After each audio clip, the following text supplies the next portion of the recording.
তোমরা চাইলে আমি আমার অ্যাকাউন্টের পাসওয়ার্ড দিতে পারি।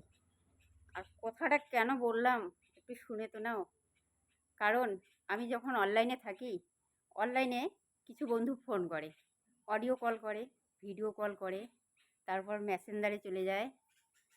তো কথাটা কেন বললাম, কারণ আমি এক্সট্রা করে তোমাদের সময় দিতে পারবো না। বন্ধুত্ব সবার সঙ্গেই করেছি, আমি সবাইকে সমানভাবে সময় দেব। আর এক্সট্রা সময় যদি আমি দেই, তাহলে এটা পার্সোনাল লাইফে ঢুকে যাচ্ছে না। আর পার্সোনাল লাইফে যখনই ঢুকবে, তখন আমার সংসারে কী হবে জানেন? সকাল থেকে সন্ধ্যা পর্যন্ত আপডেট চলবে।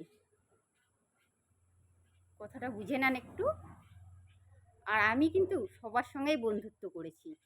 বাবার বয়সেও লোকের সাথেও করেছি, আমার ভাইয়ের বয়সের লোকের সাথেও করেছি, বা আমার জীবনসঙ্গীর বয়সের লোকের সাথেও করেছি। বন্ধুত্ব কিন্তু সবার সঙ্গে করা যায়, ছোট থেকে বয়স্কর একদম বুড়ো পর্যন্ত সবার সঙ্গে বন্ধুত্ব করা যায়, তাই না?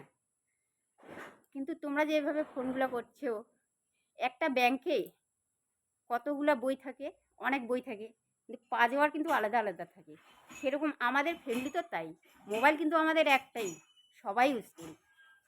তো তোমরা আশা করি এরপরে আর ফেসবুকে এরকম করে অনলাইনে কল করবে না, ঠিক আছে?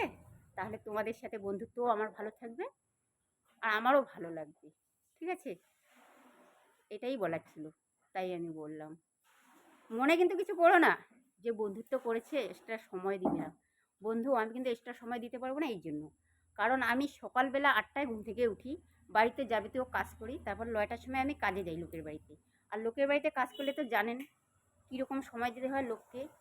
5-10 মিনিট যদি বেকার যায়, যারা আমাদেরকে হাজিরা নেয় তারা কি ভাবে, আমরা বাড়িতে নাই, এখানে নাই, ওরা মনে হয় টাইম পাস করছে, বসে বসে ওদেরকে হাজিরা দিতে হচ্ছে।